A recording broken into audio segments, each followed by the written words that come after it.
저희가 지금 전재수 장관을 중심으로 그 여당의 후보를 많이 얘기했는데 야권에도 당연히 후보가 있고 야권 같은 경우에는 프리미엄을 가진 현역 시장이 있습니다. 바로 박형준 부산시장인데요.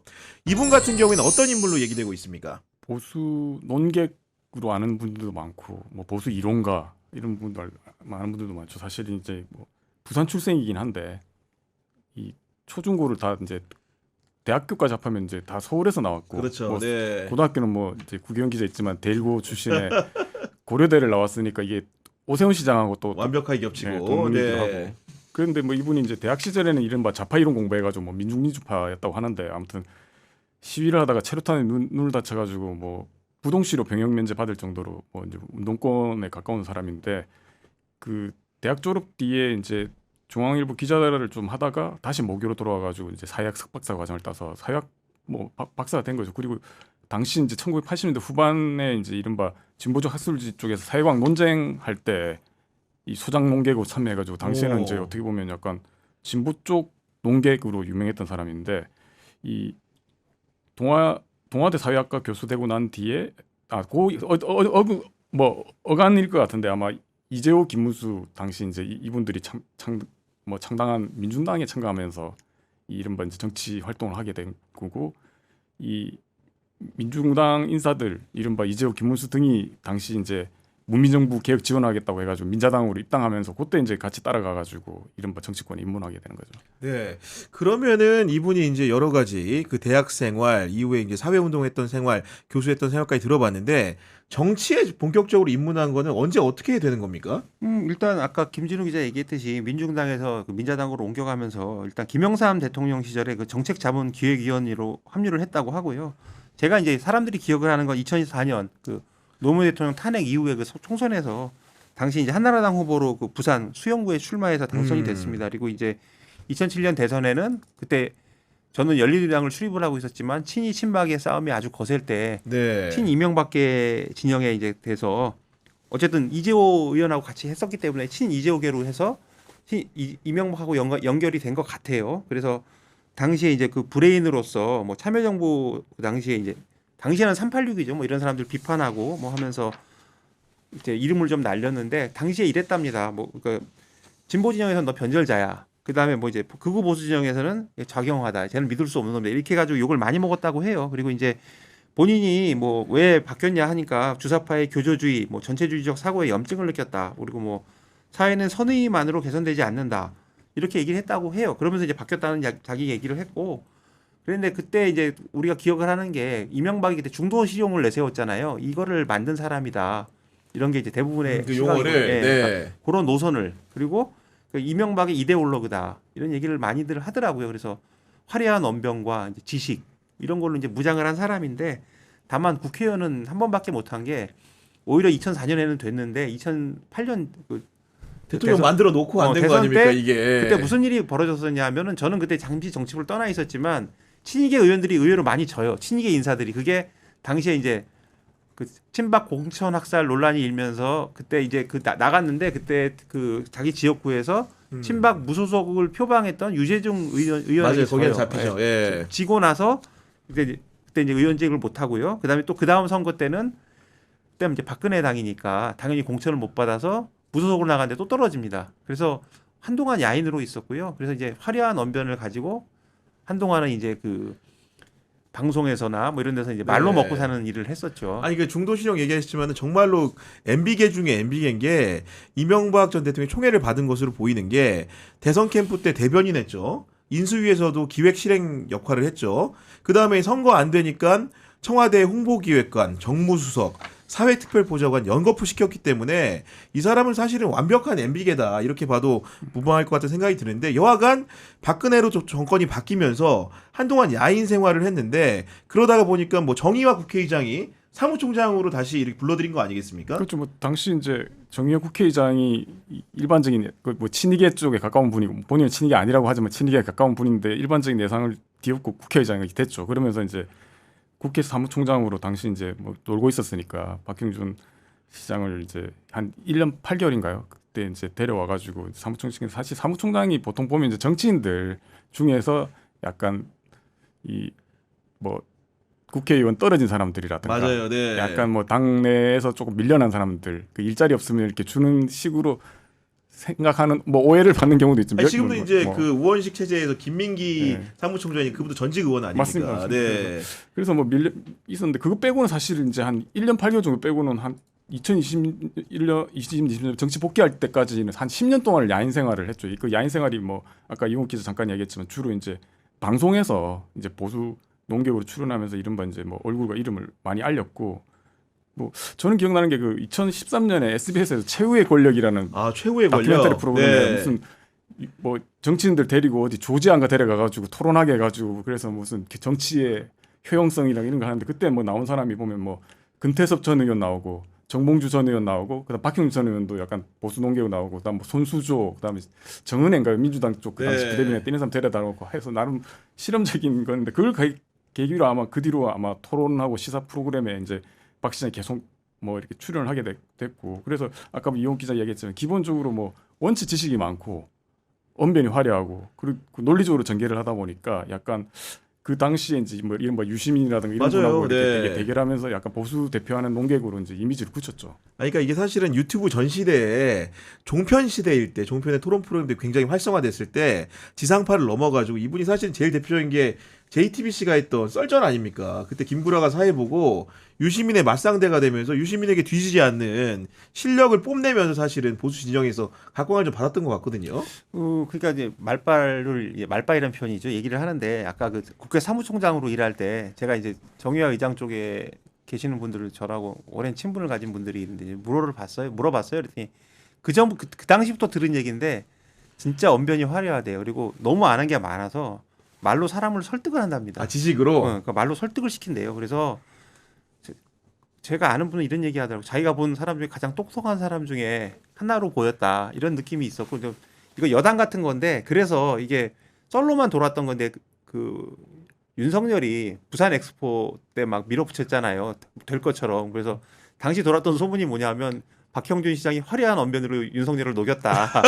이런 소문이 막 돌았었어요. 실제로. 윤석열도 속아 여권에서. 넘어갔다 쉽게 예, 얘기해서. 근데 그건 이제 약간 소문이겠죠. 소문이고 예. 실제로 말씀하시는 분들 얘기는 박형준이 윤석열 근처나 갔을 거 아니야. 그러니까 이거는 좀 소문인데 그만큼 이렇게 말빨이 좋으시다고 합니다. 아니, 본인은 왜 이렇게 토론을 잘하냐고 물었더니 주변에 이렇게 얘기했다고 하는데 90년대 이제 부산 동아대 교수를 하면서 아마도 뭐 지역일 것 같아요. 방송 토론 프로그램을 진행을 했었는데 그때 내가 정말로 토론 실력이 많이 늘었다. 옆에서 하는 걸 보면서 그런 얘기를 좀 했다고 하던데 여간 천운인지 뭔지 모르겠지만 국회의원 한 번밖에 못했지만 2021년 4월 문재인 정부가 이제 내리막길을 걷고 있을 때 보궐선거에서 부산시장이 당선이 됐고 그 이듬해 열렸던 그 윤석열 정부 출범 후에 6월 지방선거에서도 또 부산시장이 됩니다. 그렇기 때문에 내년 6월 지방선거에서도 이변이 없는 한 출마해야 된다고 출마할 수밖에 없다 이렇게 보시지 않습니까? 아니 이미 뭐 본인이 약간 사실상 출마 의지를 많이 밝혔죠. 지난 7월에 뭐 취임 3주년 기자회견 이런 데서도 이게 자기가 지금까지 진행해온 이 부산 혁신을 완수하려면 시정의 연속성이 중요하다라고 얘기했는데 시정의 연속성이란 뭐냐면 내가 앞으로도 계속 좀 해야 된다라는 생각이 그걸 밝힌 거잖아요. 그래서 뭐 지역 정가에서는 사실상 뭐 삼선 도전 기정사실을 보는 상황이고 박 시장이 뭐 최근 뭐 인터뷰나 이런 걸 봐도 자기가 지금까지 뭐 가덕 신공항이나 북한 재개발 이런 것들을 부산 뭐 미래를 움직이는 엔진을 이제 풀어놨는데 이게 완료되려면 시간이 좀 걸리니까 자기가 결과를 보고 평가를 받아야 된다라고 계속 얘기를 해서 결국에는 이제 삼선에 성공해가지고 결과 내고 싶다는 의지를 밝힌 거죠. 아니 그럼 박형준 시장이 장점과 단점이 있을 텐데 장단점 좀 어떻게 보시는 겁니까? 장점은 뭐 아까 말씀드렸지만 언변이 화려하고 그러니까 이론적으로나 뭐 해서 일단 이런 얘기를 하더라고요. 이분이 의원 시절부터 봤던 사람들 얘기는 올드보스는 아니다. 올드보스는 아니고 일단 항상 운동장을 넓게 써야 된다 이런 얘기를 한대요. 그러니까 이제 중도를 겨냥할 수 있는 정치인이겠죠. 그리고 이명박 정권 초반에 이제 진보 진영 인사를 많이 끌어들이는 작업을 했었는데 그것도 박형준이 이제 했다고 합니다. 여하튼 그러니까 이쪽 저쪽으로 다 선이 다 있고 언변 화려하고 중도적이기 때문에 일단 거부감은 좀 덜할 것 같기는 해요. 근데 이제 정치인 박형준의 한계를 얘기하는 사람이 어떻게 얘기를 하냐면 이론가는 이론가일 뿐이다. 그래서 이제 대비를 누구를 얘기를 하냐면 이제 돌아가신 그 정두원 의원이 계시죠. 정두원 네. 의원하고 대비를 하는데 정두원 의원은 이명박하고 싸우다가 나중에 내쳐지고 막 그랬잖아요. 그래서 그랬는데 정두원과 박형준의 지향점이 비슷했는데 정도는 이제 질렀는데 박형준은 깨갱한 거다. 그게 바로 박형준의 한계다. 이론가는 이론가일 뿐 이런 얘기를 하더라고요. 그리고 또 하나는 뭐냐면 이제 장점이라고 보니 그 부산시청 연속성을 얘기하는데 일단 엑스포 말아먹었고 대형 사업들이 다 잘 안 됐다고 합니다. 그래서 이제 행정가로서도 조직의 리더로서도 좀 일한 경험이 없는 데다가 부산 엑스포 안 됐고 그다음에 뭐 한국산업은행 부산 이전 뭐 그다음에 뭐 부산 글로벌 허브도시 특별법 등 뭐 이런 정책들이 좀 더디게 진행됐기 때문에 이렇게 비판을 할 수는 있겠죠. 당신이 이뤄놓은 것이 무엇인가 뭐 이런 식의 비판은 충분히 가능하다고 봅니다. 현지 기자들 그러니까 지역 기자들을 제가 직접 물어본 건 아니고 지역 기자를 잘 아는 기자를 통해서 간접 취재를 해보니까 진짜 이용 기자 말했던 것처럼 이게 진짜 현란한 뭐 공약들 예전에 뭐 내놓은 것들 많죠. 그런 것들 했는데 이게 지금 실체로 드러나는 게 없으니까 좀 좋은 평가를 못 받는 것 같다. 그래서 아까 이용 기자 말했는데 이게 부산 사투리로 이야기를 하면 뭐 하나 되는 일이 없노 뭐 이런 식의 반응들이 대체적으로 있다는 거예요. 그래서 아까 말했던 부산 엑스포도 안 돼, 산업은행 부산 이전도 안 되고 글로벌 허브 도시법도 안 되니까 뭐 하나 되는 일이 없노 뭐 이런 식으로 해서 최근은 아니고 아마 지난 5월 그 엑스포 이후에 이제 이 부산일보 여론조사를 보니까 그 전까지 긍정평가가 높았는데 올 들어가지고 이게 긍정평가보다는 부정평가가 앞선 걸로 나오고 특히 이제 이른바 그 노년층을 제외한 나머지 세대한테서 거의 한 20-30% 정도밖에 긍정평가를 못 받고 있거든요. 그래서 약간 그러니까 특히 이제 아마 엑스포 유치 실패가 큰 영향을 미친 것 같아요. 그리고 이분이 2019년인가 출간한 보수의 재구성이라는 책이 있는데 그거를 주변에 꼭 읽어보라 일독을 했다 그래가 저도 이번에 방송을 한다니까 좀 보다가 솔직히 말하면 바로 치운 게 제가 보기엔 너무 사상이나 이론이 투철한 분이라고 하는데 너무 낡은 잣대. 그러니까 제가 보면은 80년대 좌파 사상가였다고 하는데 그러면서 이제 보수로 전향한 사람 아니겠습니까?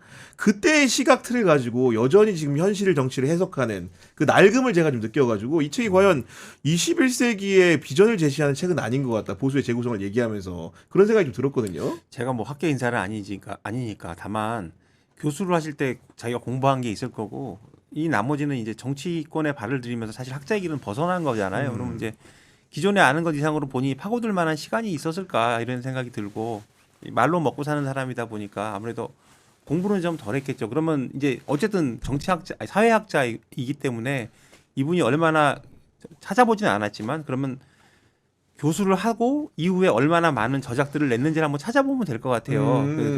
그 기억에 남는 저작이나 책이 있었나 이분이 낸 학자니까 박사니까. 그렇죠. 네.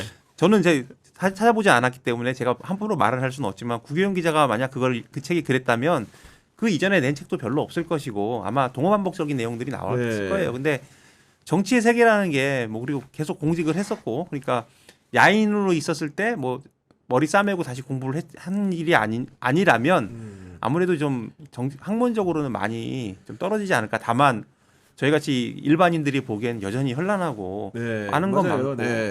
저도 이제 말씀드리는 게 다 읽지 못했다는 겁니다. 다 읽으려고 마음을 먹었다가 그런 얘기를 좀 드리는 거고 그리고 이분과 함께 늘 이제 배우자의 문제를 우리가 얘기를 해보는데 박형준 시장의 아내도 사실은 여러 번 거명이 된 분으로 제가 기억을 하거든요.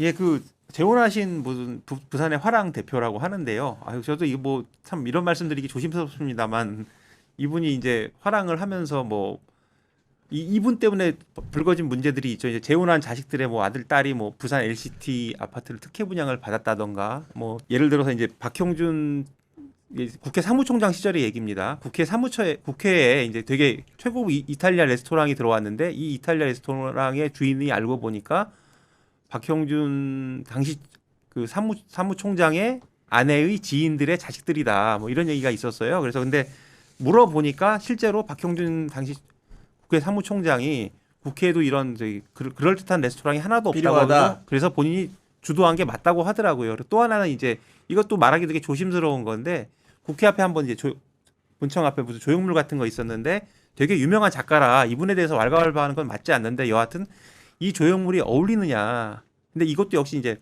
박형준 그 총장이 당시 이제 추천한 것이고 선정 과정에서 본인은 개입하지 않았다고 하지만 어쨌든 이것도 다 부인하고 관계가 있는 거죠. 그래서 이런 것들 때문에 부인 얘기가 좀 나왔었고 그러면서 알고 보니 두 분은 이제 두 사람은 재혼 과정이고 이 문제가 됐던 자식들은 이제 사실은 아내가 이제 데리고 온 그 다른 의붓 자식들이다. 뭐 이런 얘기가 있었고요. 좀 여기서 좀 재밌게 얘기할 수 있는 게 어쨌든 그 부인께서는 저는 그림을 모릅니다만 부산에서 꽤 성공을 이루신 화랑 대표이신 것 그렇군요. 같아요. 네. 그리고 여기서 여담으로 하나 말씀드리면 이명박 정권 이제 들어서고 나서 아까 또 말씀드렸지만 그 돌아가신 정두원 의원의 정두원 의원의 전 부인입니다. 그 이혼을 하셔가지고 전 네. 부인께서도 이제 화랑을 운영하셨는데 마침 그때 정권 초반에 강남에 있는 모 건물에 그 박형준 지금 시장의 부인의 그 화랑의 서울 지점과 정두원 전 의원의 전 부인의 화랑이 한 곳에 위치를 했던 거예요. 복잡하네요. 네, 그래가지고 그게 상당히 뉴스에도 나오고 화제가 됐었어요. 네. 그래서 근데 이제 두 분들은 좀 일로는 폄하할 수 없는 게 뭐 그림을 그려서 뭐 팔아먹고 이런 거보다는 본인들이 정말 좀 성공한 화랑을 일구셨던 것 같아요. 근데 어쨌든 그 건물에 둘이 동시에 입점을 하는 바람에 상당히 그때 화제가 됐던 기억이 납니다.